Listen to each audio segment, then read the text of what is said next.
We often think of empires, those big historical ones, as just these unstoppable forces. Absolutely, like giant blobs on a map just rolling over everything. Exactly, total authority. But history, well, it's full of these moments where that power hits a wall, sometimes really unexpectedly. Serious resistance, yeah. And that's what we're diving into today, that fascinating dynamic, specifically looking at the period uh, roughly 1450 to 1750. A time of huge imperial expansion, no doubt. But, crucially, also a time of major pushback from all sorts of different groups. Right.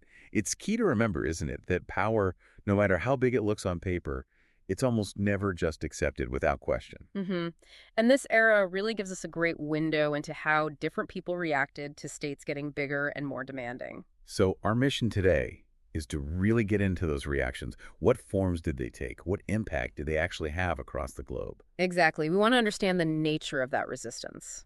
And we've got some great material to work with. We're looking at historical analyses covering, well, everything from local uprisings against empires to the incredible defiance shown by enslaved people. And geographically, we're really casting a wide net. Yeah, North America, Europe, Eastern Europe, India, Africa. It's quite the spread. So the idea is, by the end of this, you, the listener, should have a much clearer picture of all the different ways people challenge that centralizing power. Yeah, challenge states and empires during this key time. And there are some, frankly, amazing stories in here. Definitely some surprising ones. Okay, so let's start with that theme of local resistance. Right.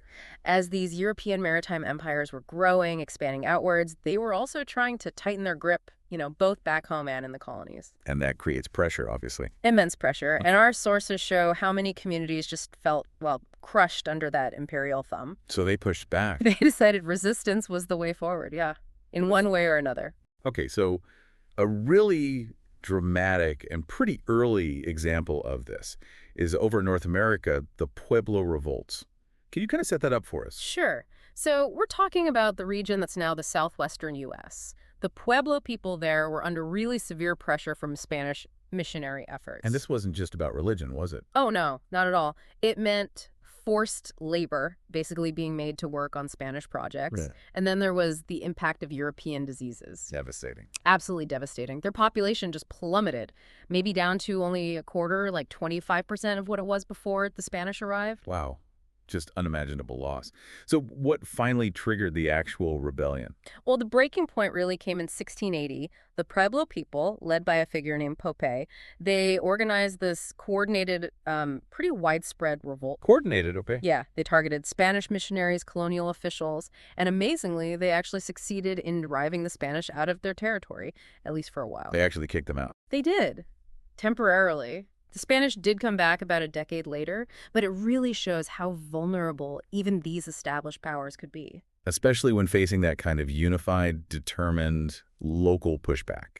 Even if, the resources weren't equal in the long run. Precisely. It's a key moment. Okay, fascinating. Yeah. Let's hop across the Atlantic now to Europe and look at the Fronde in France. Mm-hmm. This is different, right? This isn't a colonized people resisting. No, exactly. The Fronde is more of an internal challenge. It's aimed at the French monarchy itself, particularly under Louis XIV. Ah, the Sun King, Mr. Absolutism. Right. And that rise of absolutism is key here.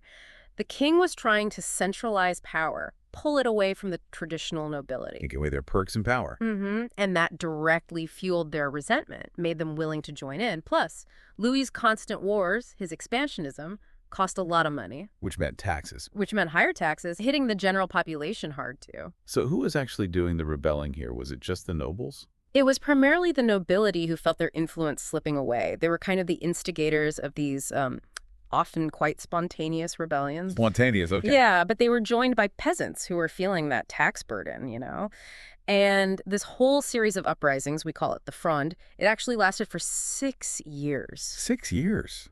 That's a long time for unrest. What was the outcome? Did they succeed in curbing the king's power? No, actually. In the end, the monarchy crushed the Fronde. Oh. And interestingly, the failure of the nobility in this rebellion actually helped Louis XIV consolidate his power even further. So it kind of backfired on them. It really did. It seems the crown sort of learned from it and clamped down even harder, reinforced its authority. Okay, so a very different result there compared to the Pueblo's temporary success. Let's head east now, Eastern Europe and the Cossack revolts. These sound like a different flavor again. They definitely were. The Cossacks, they were these semi-independent warrior communities, mostly in what's now Ukraine and southern Russia. Right, with a history of being pretty independent. Exactly. A long history of resisting central control, especially from the Tsardom of Russia. The Pugachev Rebellion, which was actually a bit later in the 1770s, is probably the most famous example. Okay, so in France, the challenge sort of strengthened the center. What about with the Cossacks? Well, the dynamic was different. You had these established, somewhat autonomous groups pushing back. So tell us about the Pugachev Rebellion. What were the main issues driving that? Okay, so this rebellion was led by a man named Yemelyan Pugachev, and he did something pretty audacious. He claimed he was actually Tsar Peter III, who had been assassinated earlier. Wow, okay, that's bold. Incredibly bold. And he managed to rally quite a diverse group, Cossacks obviously, but also peasants, serfs, different ethnic groups too. What were they angry about? The usual suspects, really. Heavy taxation under Catherine the Great and the really brutal conditions of serfdom. Claiming to be the true Tsar was a genius move, though, tapping into that deep popular discontent. I bet. How did Catherine the Great's government respond to this Tsar Peter? Oh, with overwhelming force. Brutally.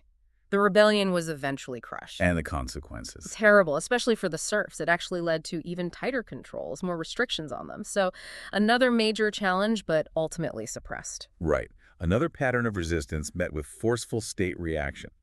Okay, let's shift continents again, over to India. The Maratha conflict with the Mughal Empire. This sounds like it was maybe a longer-term struggle. It absolutely was, and perhaps more transformative in its outcome, actually. Okay. So in Western India, you have the Marathas, who are a Hindu warrior group.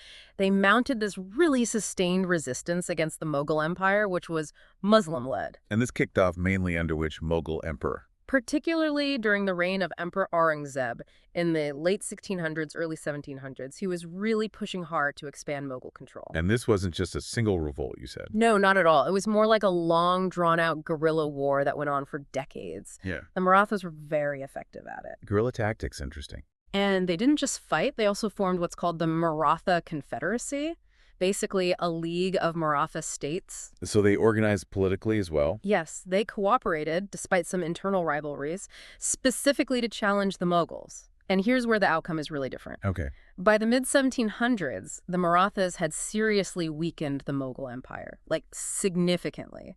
This paved the way for India to become much more fragmented regionally. So the empire started breaking up. Pretty much. And the Marathas, for a time, actually became the dominant power in large parts of India before the British really arrived on the scene in force. Wow. So their resistance fundamentally changed the political map? It really did. Their adaptable tactics, combined with perhaps some internal weaknesses in the Mughal Empire itself, showed how non-state groups could really erode even a massive empire's power. It's a huge contrast to the Fronted or the Pugachev Rebellion.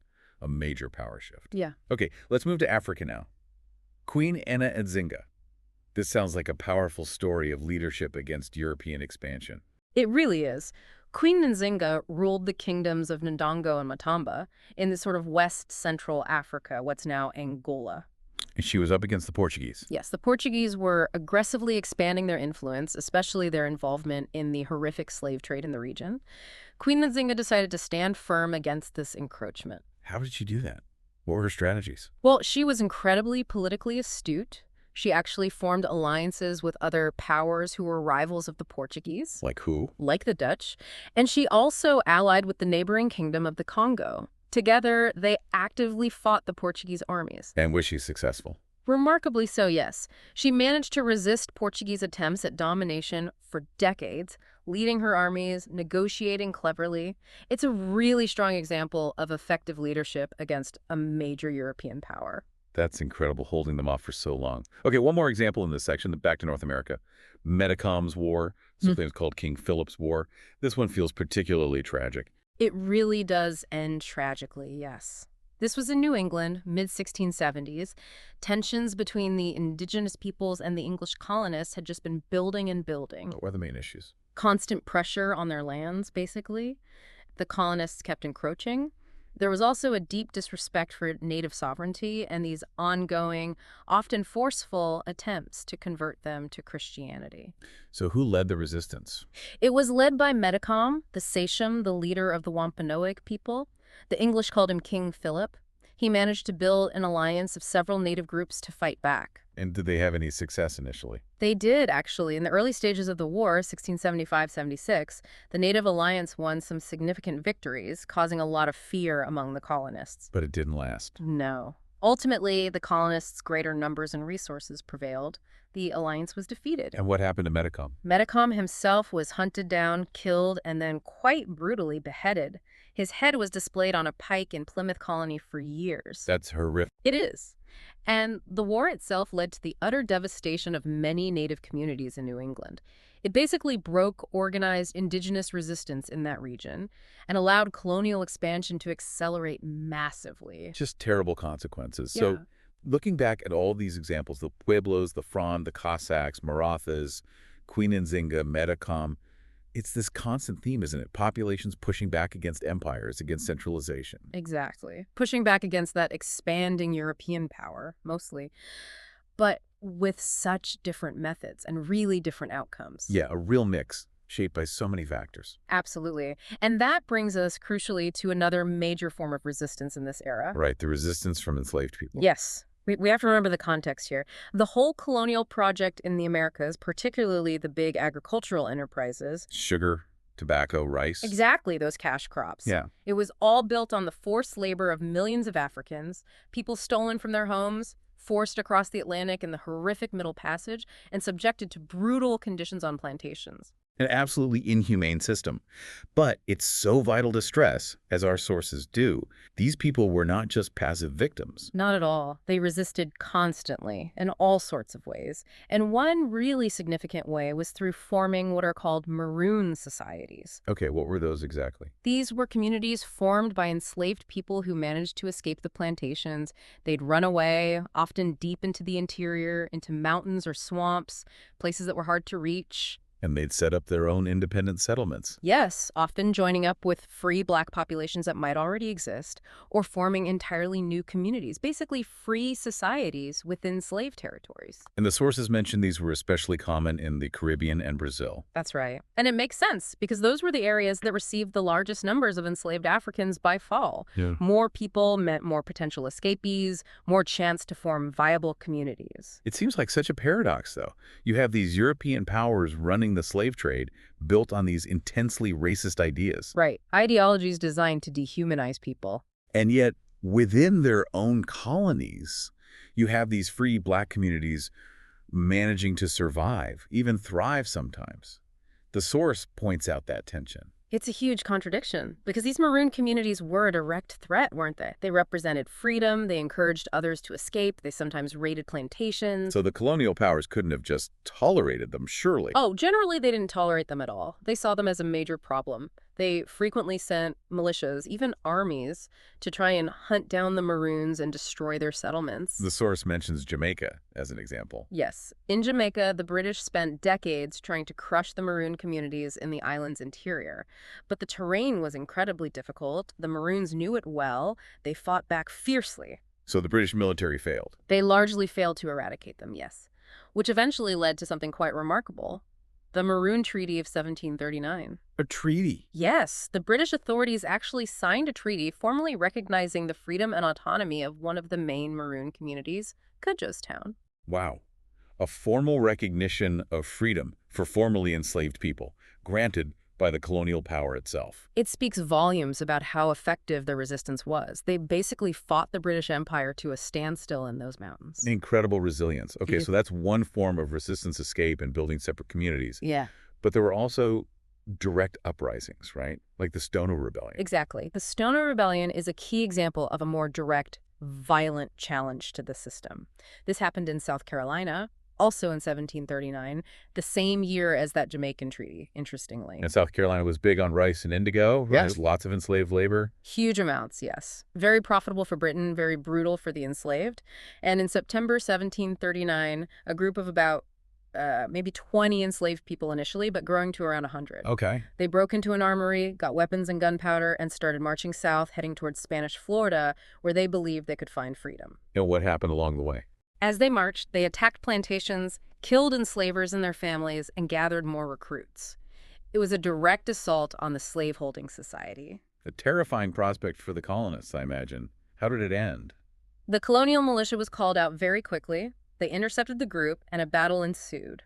The rebellion was brutally crushed. Many of the enslaved rebels were killed in the fighting or executed afterwards. So ultimately unsuccessful in its immediate goal. Yes, but the impact was huge.